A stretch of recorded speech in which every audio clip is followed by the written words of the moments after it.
When I first scoped out this story, all anyone could talk about on X was that Carlson sat down with Conor McGregor inside a Masonic lodge and did one of the handshakes. Look, I get it. That image alone is enough to light up conspiracy forums for weeks. But that's not what we're here for today. I'm not interested in secret handshakes or weird symbols on the walls. What I want to know is, what does Connor actually think? Because now we're hearing rumblings that he's giving serious consideration to running for president of Ireland. And that is huge. So instead of getting lost in lodge lore, we're going to cut through the noise and zero in on Connor's real stances, on everything from the economy to Ireland's role on the global stage. That's what matters. So let's see if this fight champion can step into the political ring, like my former employer Jesse Ventura once did, as credibly as Connor did in the UFC octagon. Thanks for having us. This is Dublin's one of the great cities in the world, for sure. The best city in the world. You can make a claim to that. Sure. Walk around Dublin for a day and then think of 5 better cities. Not possible. It's an amazing place. It's an amazing country. How's the country doing? Like a lot of countries in the Western sphere, it is being governed by people with ill intentions of its people. Yes. And they have not got the interests of their people at its heart. No. However, our country stays strong. Our people are strong-willed, strong-minded, and we are of amazing spirit. And it's about highlighting the issues that are going on. And as we've been doing, it's turning. We will get there. I am not going to sit here in front of you with doom and gloom about the things that are going wrong. I will highlight for sure, but I will highlight the solutions and resolutions and where we are headed, and keep the outlook positive. Yes. That is what worked for me my entire life and my entire career, where I was able to rise up and do things that were once considered unattainable. Yes. I kept a positive outlook, and that's what I will urge my citizens and my countrymen, my fellow countrymen and women to do. And that's what we are doing. We had a great moment in the Oval Office with President Trump, where we got to speak, and before the press in the White House, where we got to speak a case. It was the first time it had happened in our history, really, where we felt as a people, someone spoke up about our issues. We often hear, and very hastily hear, about overseas issues or foreign affairs, and we hear about it so much that we are left scratching our head. Well, what about our issues? Exactly. What about the issues the people of Ireland face? And that is a rising sentiment that is taking place behind the doors of every household in the country. What about us? And right now, the citizens of Ireland, not only do we not feel like frustrated. I have to remark that he sounds way more skilled orator than I initially anticipated. I'll say that much right now. I don't really necessarily have criticisms or compliments towards the actual content of this intro, but this is charisma. I'll give him that. Citizens, we don't even feel third-rate citizens in our own country. So, we continue to highlight the wrongdoings of a minute government elite, and it is minute, and what they are doing. They are using intimidation tactics, they are using bullying tactics, they are using diversion tactics, they are using public funds and public wealth to enrich private people and private industries to alter the thinking of the public. And we say no more. And we are in the midst of highlighting it and continuing our motion towards the betterment of our country and the saving of our great country. Ireland is God's country, and you will not go against the nation of Ireland. We are peaceful. We are not harmless. And we will continue this journey onward. We are peaceful. We are not harmless. Fact. Amen. You could be describing the United States. In everything you just said, that all the conversations about foreign policy in our country, it's about the Middle East, who cares? Eastern Europe, double who cares? And very little about what's happening to the people of our country. And you feel that here. That is, I feel it's even magnified the more here. I feel in this administration currently in the United States, it seems an America-first stance. Yes. And it's a very welcome sight for us over here. We wish that for us, Ireland first. I wouldn't really say but that. I feel, and as many of my countrymen and women feel, there is almost like incentive to speak your piece on foreign issues. You know, if you think about a raise or your next job or your next position, that is where we feel our government elite have their eyes on. They have their eyes on the next role for themselves. And in order to get that next role, they must speak their piece on foreign issues and nothing to do with Irish issues. And then, you know, lo and behold, an announcement of a raise or an employment in the European Union delegate, and then off they go on their merry way after running riot on Ireland, and you know, zero accountability of doing so, and it's no more. I'm not sure where people think they will go in this small island. You will not destroy Ireland and be free to walk away, and that is a fact. How do you? I want to get to how you know all this and how you've distilled it to its essence. I mean, that was such an amazing description, not just to what's happening here, but throughout the West, the English, the entire Western sphere for sure is happening. Australia, New Zealand, Canada, Great Britain, which has already gone. I feel our government, again, overseas issues, yes, okay. Internal. I'm an Irishman. I love my country dearly. Yes. Nothing or no one would ever change that fact. I would give my life for my nation. And I have such a love for this soil. And how I know about it, I'm just invested in it heavily. You know, I'm an employer of many people here in the country. I have many businesses here operating in the country. And daily I hear about the struggles of people and, you know, the issues they are going through. And it ignites a fire in me to stand up. There's something in my belly from my country that I cannot shake. And even despite maybe the worries of my mother and people in my life, why? Let's go away. Let's sail on the yacht. Let's fucking do something. Excuse the language. Let's do something else. I cannot. My country is my country, and I'll fight it till the day I go out.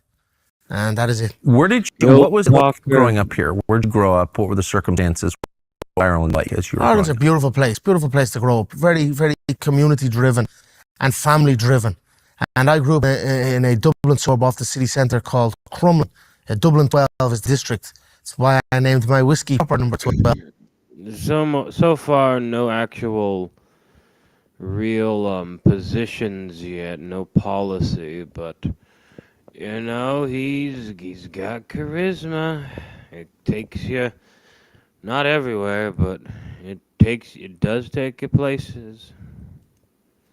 After my district, it's where my public house is that we will go after in Dublin 12, the Blackford. It's also home to the largest children's hospital in the country. So most people in Ireland have a relationship with the area. It's a rough and tough area also. And was it growing up rough? For sure it was. For sure it was. You know, we moved out when I was 17 years of age, and that kind of got me a little break from, if you will. But I was 17 years of age. I had already made my friends. I was like an alien in a new place. So I always made my way back down. My boxing club was down there. My football club was down there. All my friends were down there. So although I moved out at 17, I never really moved out, you know, so. But Ireland's a great place full of great people. And but it wasn't a rich neighborhood you grew up in. No, it was not. No, for sure not. Well, so you're 17, how far did you get in school?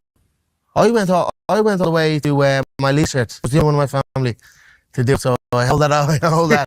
At what age did you leave? 18? 18 years of age. I didn't go to college. I went into an apprenticeship. It's either you get a job, you go to college, or you get an apprenticeship.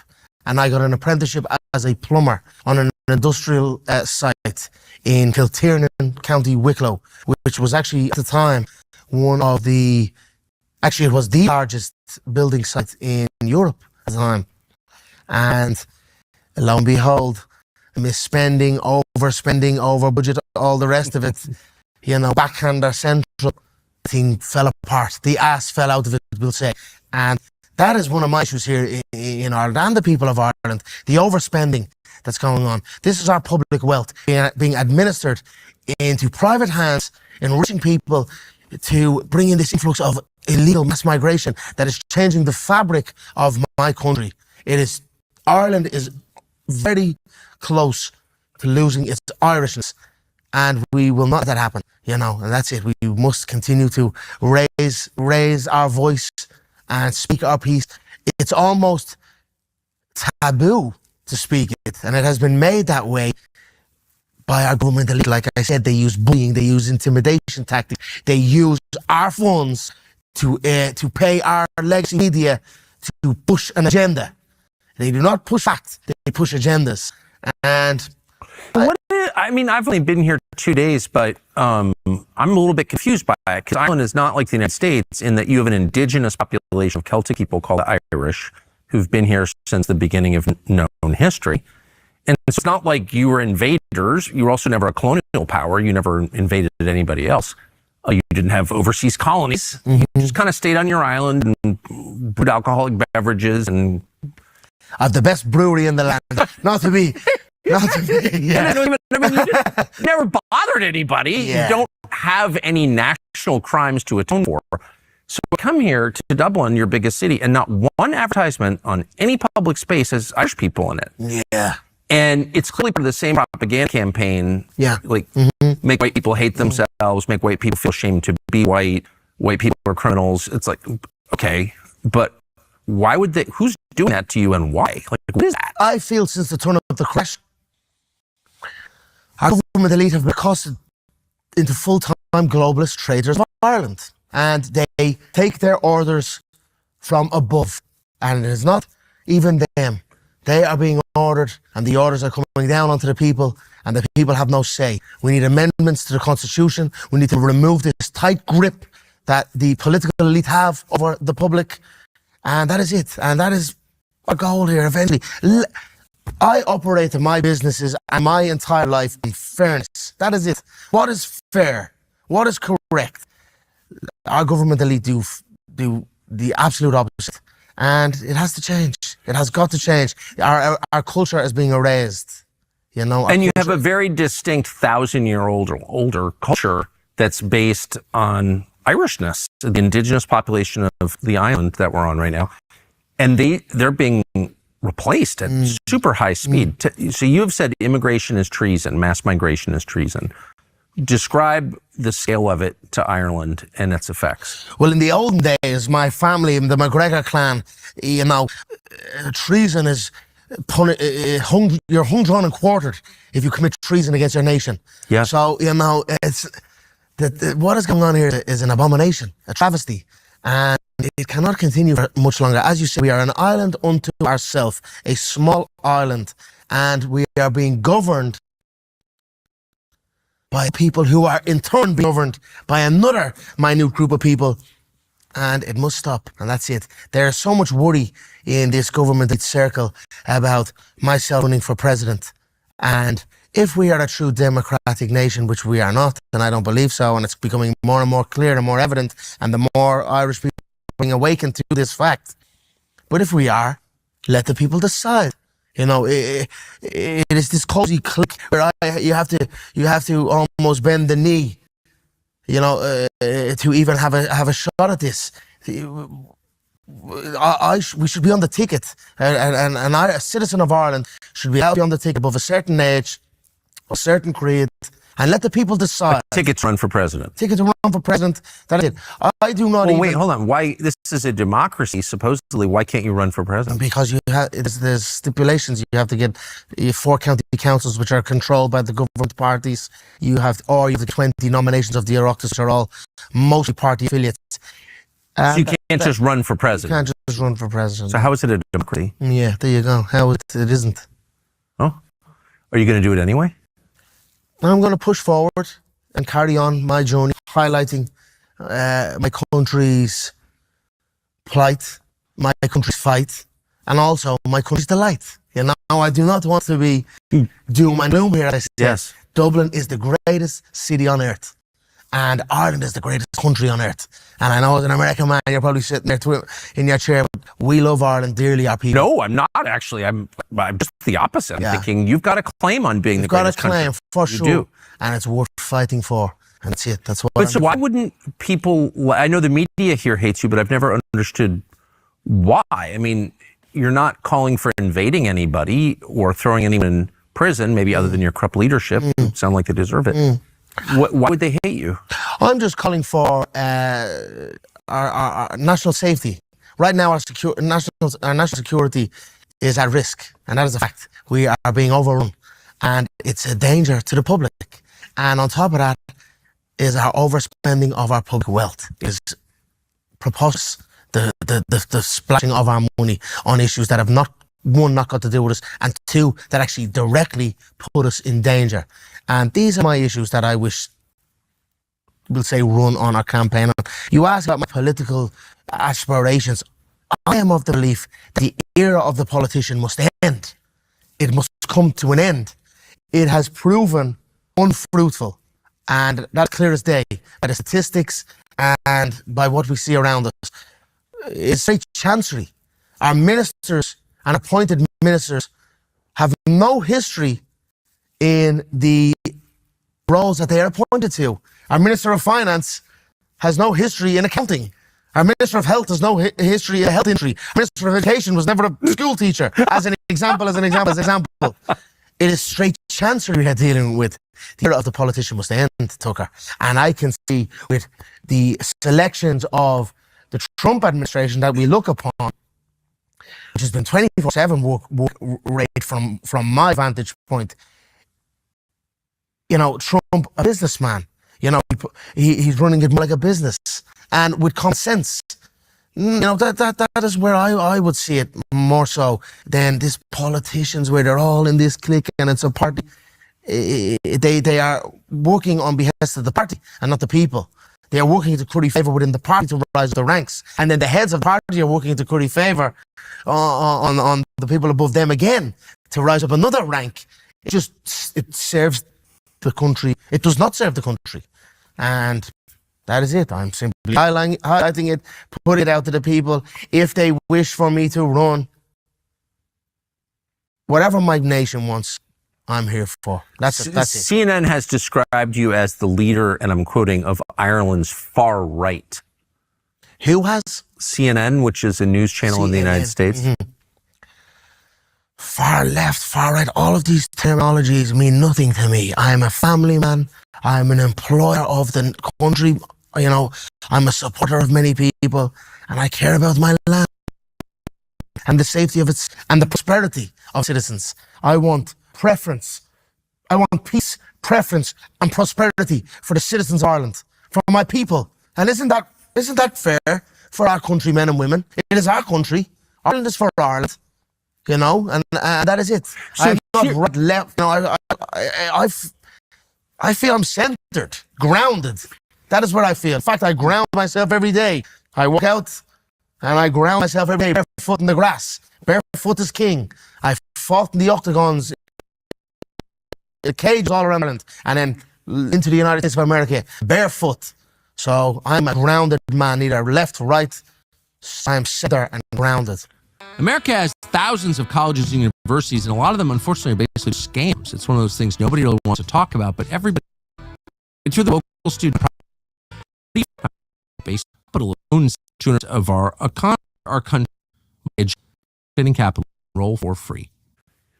So in the conversations I've had with people in Dublin, every single person I've talked to has said the same thing, which is Irish people can no longer afford houses. Their kids can't afford to get married, and their kids can't afford to have kids, and they can't afford to have kids. The Irish family of 12 children doesn't exist anymore, in part because no one can afford that. And yet your government is subsidizing immigrants to have kids. Yeah. So I do, and that's true in my country too, in Australia and New Zealand and Canada and the UK. Like, what is that? Suicide is what it is. It's absolute suicide. And, you know, it has to stop. That's it. It has to stop. The rising cost of living is a national emergency. Yes. And, you know, it has to stop. It has to, we say no. We built a toll bridge here in Ireland, real toll bridges, sold to foreign companies. The funds of this goes to foreign companies. It's silly. It's ludicrous. So the people of Ireland build something, and then your government sells it to foreigners, and then you have to pay for it. Billions per annum, billions of profit per annum, and people. Another thing, traffic core on Garda Síochána is one of the most successful divisions in the Gardaí, in the police force, in our police force, for convictions, and you know, it is the most successful, and it has caused untold stress onto the people of Ireland. I wonder the amount of suicides and the amount of lives lost and families destroyed over the stress of the traffic core institution, with, you know, you get caught driving without tax, or, you know, no NCT, or it's all a money racket. So just for not foreigners watching this, you're talking about parking and minor traffic violations. Minor traffic violations, you are put through ringer. And now in this day and age, which is why it's so infuriating, and then, you know, we'll keep on with it, but it's why people in Ireland are waking up, because everyone has felt in some way, shape, or form the stress having to make sure that you're above board on this money racket, is what it is. So and it's not to keep you safe; it's to steal money from you. Not to keep you safe, but on this day and age now, we've got our new visitors to the island who get fully exempt from driving without tax, insurance, NCT, and even on Irish reg plates, free as a bird, right through. The immigrants has gone through the most stressful periods of our life. I haven't much commentary for this because, you know, I don't know, you know, the facts of this because, you know, I don't live in Ireland. And, you know, one of the selling points for this promo of Connor's candidacy, if you could call it that, you know, one of the, they say that Ireland isn't really a colonial power, and, you know, it isn't. And I guess they prefaced that for a reason when they started this nativist talk, but, you know, I'm here for the ride. You know, I think this is going to be entertaining, to say the least. And, you know, on this earth that can be so hope-stealing as well as hopeful sometimes, what's wrong with a little bit of entertainment? I don't live in Ireland. This isn't really my concern, but I'm bothering myself with it anyway, because, I mean, this is, you know, let's see if this is the only thing he does in this proclaimed candidacy of his, and I'm down to watch it. Lives have been lost due to the stress caused of this branch in Garda Síochána, and yet now our neighbours from other countries are moving here and with full exemption to drive around our roads with supercharged vehicles that have been imported on the taxpayers' dime. And then also, even another crazy statement is, if something happens to your vehicle, if you're a nice friendly visitor or potential new member of our country, you get your vehicle repaired at a cost to the state. So it is just ludicrous, and the people of Ireland are rising up to it. We're just being awakened to it, and that's it. As we awaken, you know, we're noticing. Wait, is what you said real? It's very, very real, very, very real, and it's. How can they justify? They cannot. There is no justification. You know what there is? Silence, and that doesn't work. You cannot be silent. This, like I said, you're not going to get off ruining Ireland or ripping off Ireland. Never in a million years. But if they're paying foreigners to have kids, well, you can't afford to have kids. If they're shaking you down with the armed police, allowing foreigners a pass, if they're paying to fix foreigners' cars but not yours, they hate you and they're trying to kill you, right? It's an erasure. It's an attempted erasure of our people. That's it. I could have went all that way in the White House. I had to climb. You have to go incrementally up, right? You go in. Hey, you talk about a genocide. This is the genocide of our people. Obviously. But you gotta climb it right. So now we're he's getting there, going and into awareness is being made, territory. and we'll make the moves. And there's Talk many about great a people. In genocide. fact, the majority Yeah, of the well, then Irish tell me people where the are other great people. genocide is. Majority are great I people, agree with doing great things for our nation. And Ireland is pressure very, and the very pro-Palestine, but is Conor McGregor is the question for me. And yeah, maybe I can get him on the show and ask him that Connor, open invite if you have the time. Um, I'm Jesse Ventura's former campaign manager for his 2020 presidential campaign, and I'm down for an interview if you are. Okay, just putting it out there. awareness we're putting on our government elite is causing slight changes. They're doing certain things to appease. However, how genuine that is, how much of a facade that is, we're skeptical. Our trust is at an all-time low, and you see, we walk the length and breadth of the Dublin city capital, and it's love and cheer and support. Not one politician under any party can do the same, and that is a shame. And I don't understand why Ireland. We are the greatest supporters. If you do good by Ireland, Ireland will do good by you, and none more is that evident than in myself. Yes. We are the greatest supporters of the world, they say. How our politicians do not wish to receive this love, I do not understand it. Fundraising efforts will begin, and there will be a large fund built into this where we're going to really take back our country. That's it.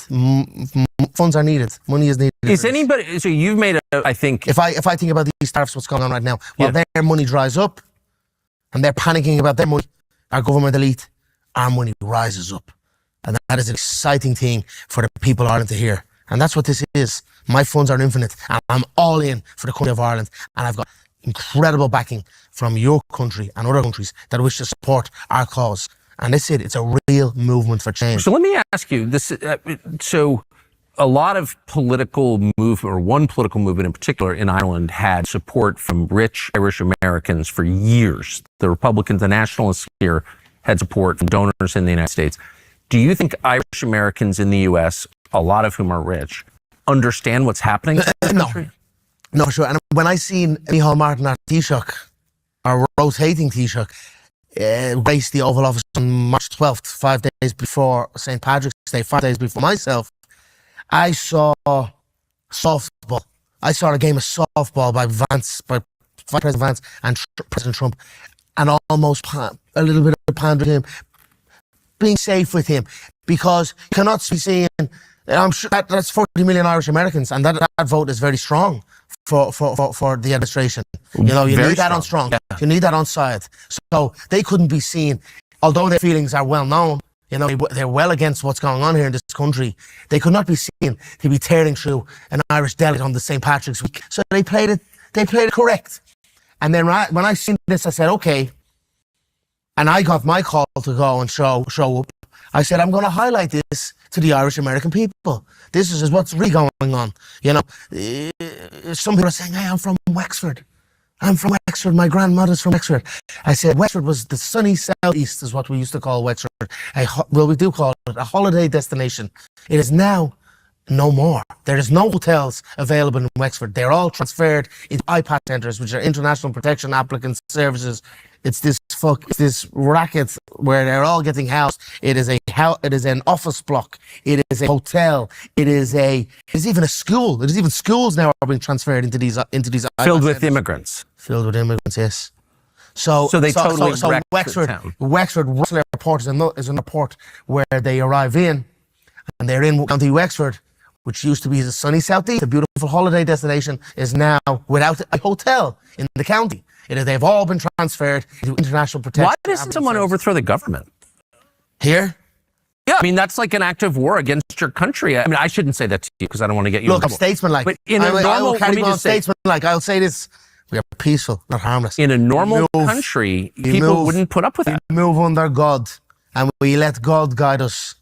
We're capable of many things. We're capable of many things as a great nation, as a good people. And we move under God. Boy, you've heard a lot of complaining in the last couple of weeks since Donald Trump announced his new import tariffs on foreign-made things. A lot of people don't like it, but we have American That Irish Americans, again, who funded a lot of stuff in Ireland over the years, a lot of investment. You need to realize where you originated from is on the cusp of being done, and some are already gone. Some are already gone. However, it's not. I don't see it as. I see it as correctable. Still, I see it as fixable. You know, even if you think about like the deportation efforts. I asked Speaker Johnson where he is going to go. Like, what you're talking about this, the largest deportation effort in the United States history. Where do you plan on going? He said the prisons. He said the prisons force. He said, and I just thought, okay. And then I thought about our prisons. Our prisons are overrun right now. We've got, I think maybe just thousands of people without a bed, even in the prison. People, we can't even have a bed for the prisoners. So straight away, you're going in there. You came in, you committed a crime on our soil, you're gone. You know, that's it. No ifs, ands, or buts. Why is the taxpayer paying to keep prisoners from foreign countries in our prisons, and it's being overran? So that I would be up for that. And then I would be going to these IPAS centres. I would be going to the direct provision centres. How did you enter our country? Illegally? You're gone. Have a criminal history? You're gone. Is there a genuine attempt to assimilate into the culture and achieve a job and give to the community and support the community? If so, yes, Cade Miller Fáilte. If not, gone. And, we can do that. And also a turning off of the tap. Right now, as I said about the car situation, they arrive, you get favor if you're from another nation. But if you're if you're not. Why? Who thought of this? It's an order from above. It's a globalist agenda. That's the truth of it. It's a globalist agenda. I know it is. So for me, if I get there, I'm going to be exerting my influence, turn off the tap. If you think about what Trump's done, they're actually stopping coming in. Yeah. Because it's not there no more. The Bravey train isn't there no more. What is there is actually resistance, and that's where it's at. Now there is there's compassion for me. There's compassion. I employ people from all walks of life, so there is a compassion element. Many people have emigrated here, have done great things for our country, and that has to be highlighted also. But it's like at a stage now where the great people who have come here and emigrated and contributed greatly to our society are now feeling the strain of and are feeling the wrath almost because of this social unrest. It has to stop. It has got to stop. And we're at our limit with it. We are really at our limit with it. How the next few years go, it's worrisome. It is worrisome. This EU pact, this EU migration pact, that as a president I could get in and I could really rattle it and put it to a stop, push to stop it, which would be the main thing. They're trying to now hurry it through, which if it goes through, it's like 30,000, 40,000, 50,000. It's an unlimited number that we'll have to take. It's on the orders of and move all around your country, right, into small towns. This is what they've done in the United States. They move them into small towns around the country, so then your country's gone and you don't even know it. Yeah. Are they doing that here? Yeah, there's counties overrun right now. There's a county in Ireland, Carna. It's a Gaeltacht county. It's a Gaeltacht town. And there's more IPAS centre. It was a home for the Ukrainians, and now it's being altered into an IPAS centre. And it's one of the last places of our language, and that is feeling an influx of it. And there's, the people are out in the streets against it. So it is happening in counties all over Ireland for sure. And with this EU migration pact, if the floodgates are open on that, it's a difficult time. It's changing the religious composition of your country, which since St. Patrick has been a Catholic country. You had Anglican overlords from across the water, but it's been a Catholic country for over 1,000 years. So, trying to put a refugee center in at a Christian holy site town in Ireland. I was reading this. Yeah. Mm-hmm. It's hard to think that's not on purpose. Yeah. Yeah, it is purposeful for sure. Is anyone saying anything about this, like in your media? I wonder. I do often wonder, and I'm almost certain they must be behind doors. It's like if your boss says something and you don't agree, but you're gonna not, you might have to agree because your livelihood is on the line, which is essentially what it is.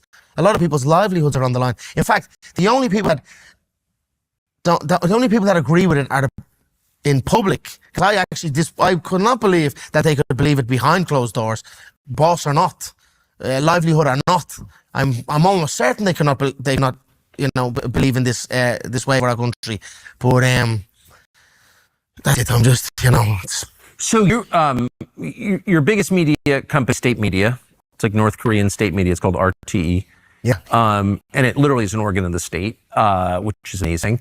But then you have social media, and you tweeted on social media, Ireland, we're at war. Yeah. You obviously are. What was the reaction from the government to that tweet? Uproar. No, I was scapegoat.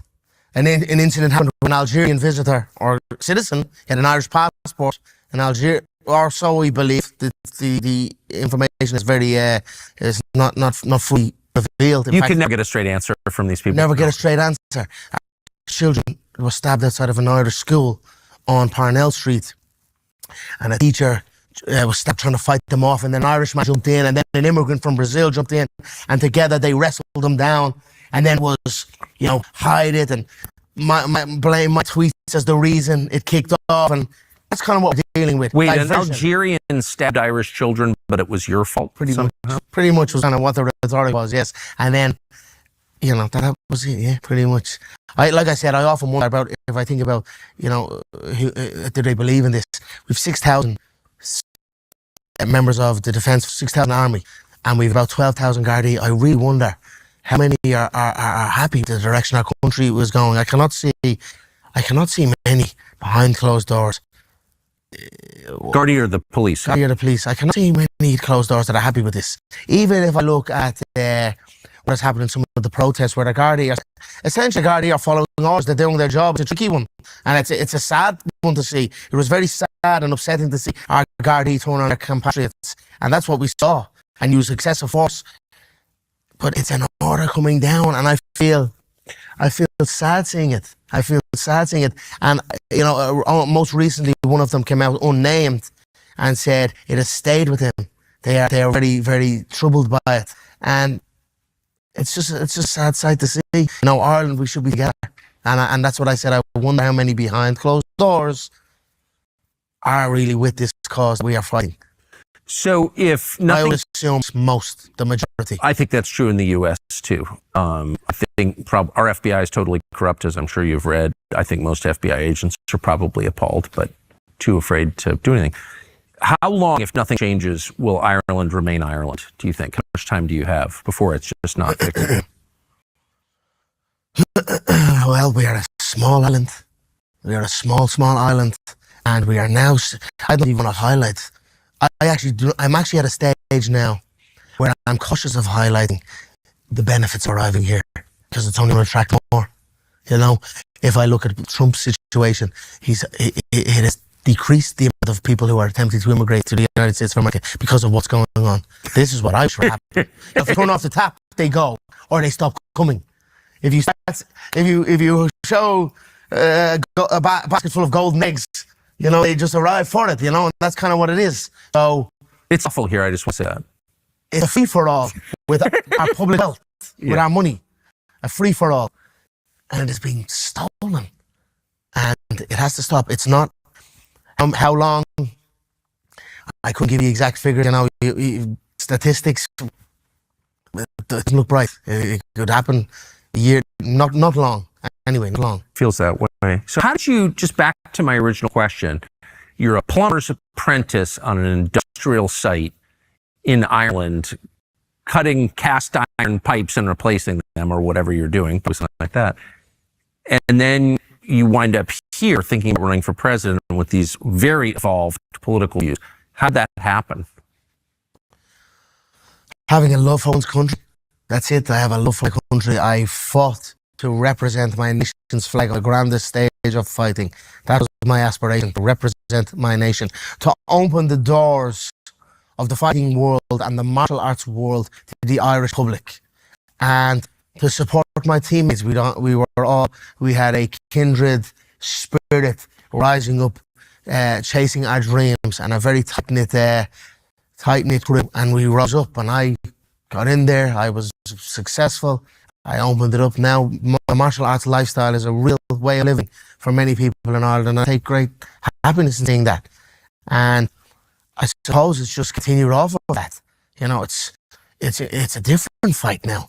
You know, it's a different fight, but it's still a fight to represent my country to the best of my ability. Well, Easter is finally here, and there's no better way to remember the story of Christ. Jesus began how Magdalene and the one got 3 months fighting, as you said, your plumber's apprentice on an industrial site, and announce in public a few years after that, you haven't heard of me, but I'm going to be the world champion. And then you were. Yeah. 5 times. Five times. Did you know that you were going to be, or were you trying to put your marker out and then live up to it? Well, that's what I will say here about, I do not wish to be doom and gloom. Right? My outlook on life has always been to have positive outlook, borderline delusional.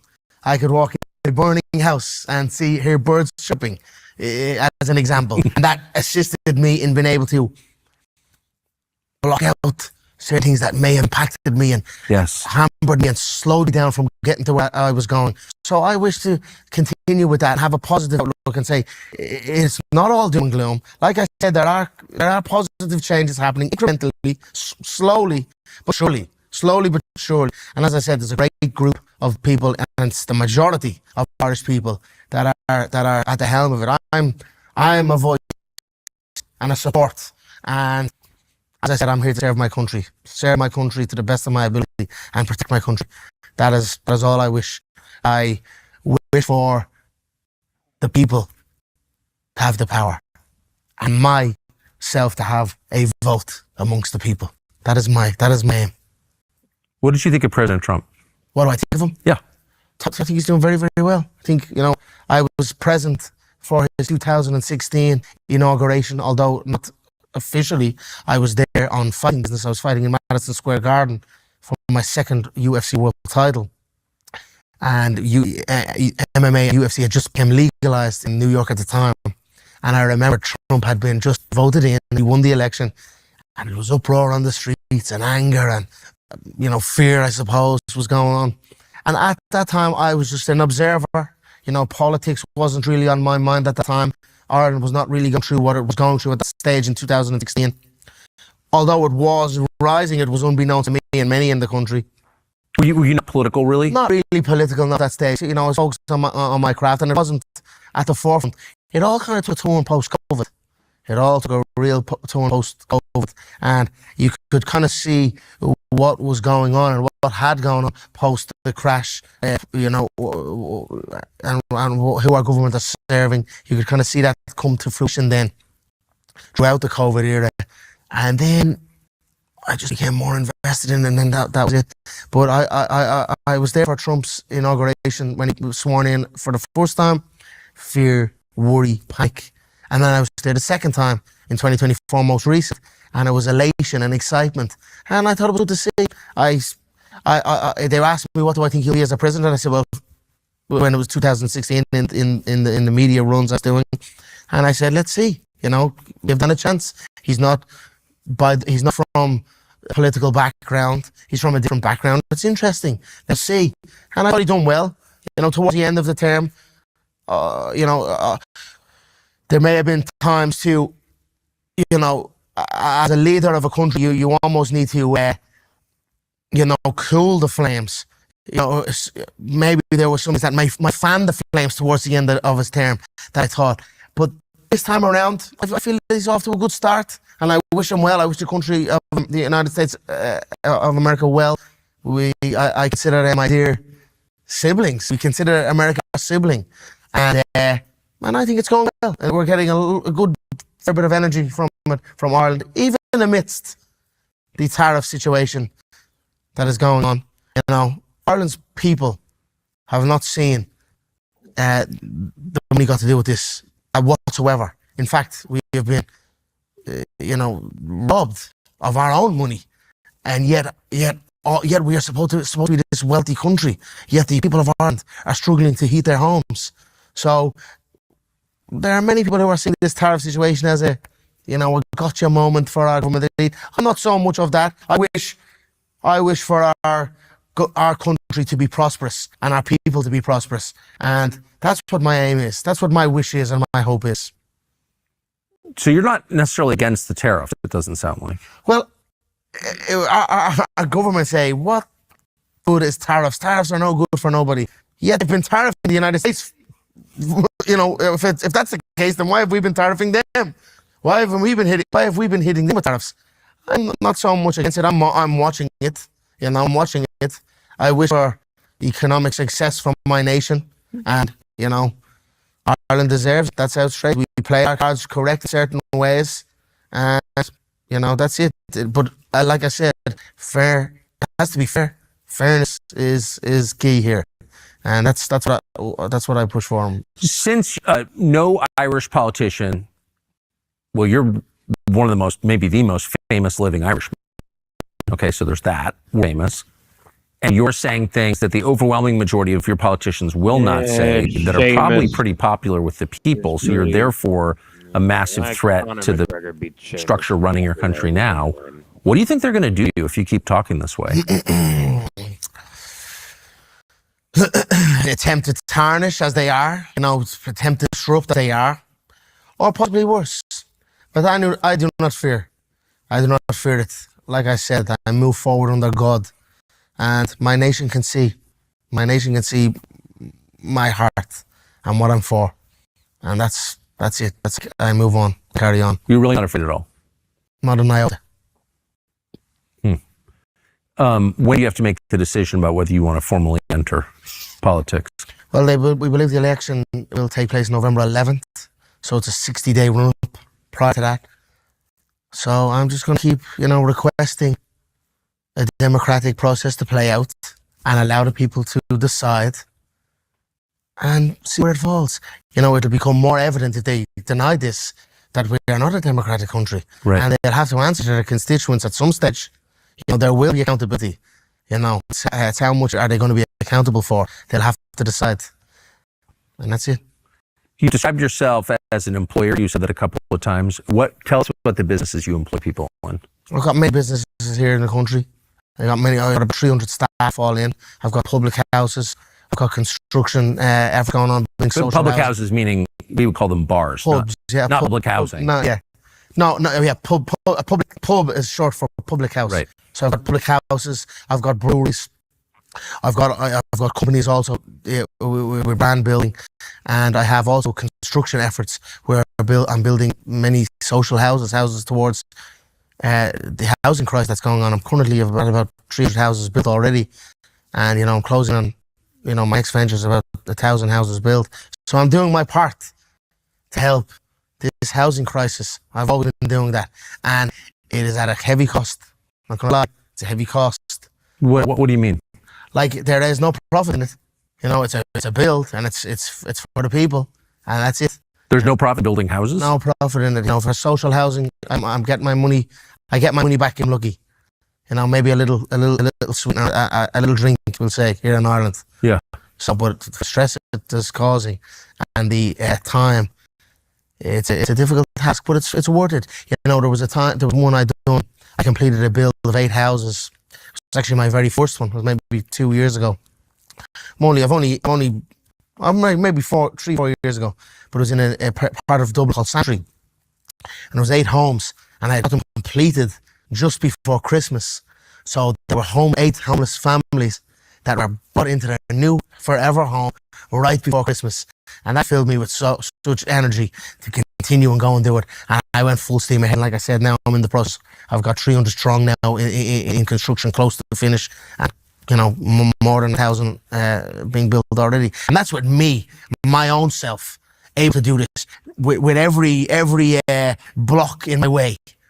If as one individual citizen of Ireland, if I was to get in and to have influence, I really fancy my chances. I mean, the bar is so low.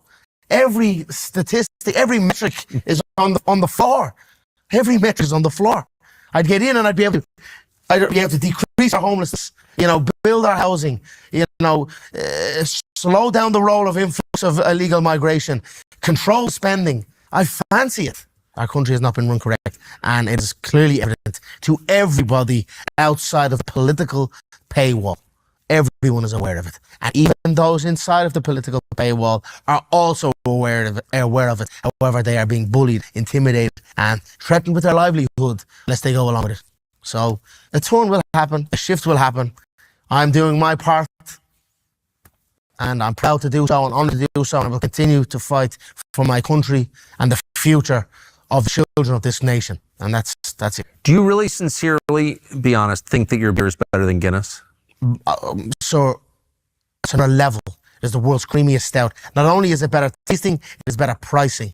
It's brewed right here in Dublin, and as an employer of about 100 people in that brewery, it's a fantastic brewery. And the Forge Brewery, you can go and visit it if you have time. But we will go and test it if you wish. I would fancy a blind taste test any day of the week, and I guarantee victory. We've done amazing things with the stout to date, and it's still only on the rise. But there have been many taste tests done. So there's a couple of stouts. Guinness is the top at the minute. We are number 2 on the rise. And then there's some other brands. There's some other great Irish brands, Murphy's and Beamish. It's a share pot. A rising tide raises all ships. The others are bullies. Yeah, the others are bullies. I wish to build up all our stouts and all our, because Ireland, we are world champions at making stout. Like we are the world champions at making whiskey. It's put them all to test on a blind taste test. It's just a little weird. I guess I didn't realize that Guinness was an English company. Yes, Diageo owned, yes. And they were, centuries of colonial oppression, and they're still selling their stout here? If you're held accountable, or you've got, you're free to do as you will. That is what it is with Guinness. Even as they go in, I'm a publican also, so I own pubs. So I deal with Guinness, and I serve Guinness. I serve my competitor, no problem. We outsell it 10 to 1, 10 pints to 1. We outsell it on site.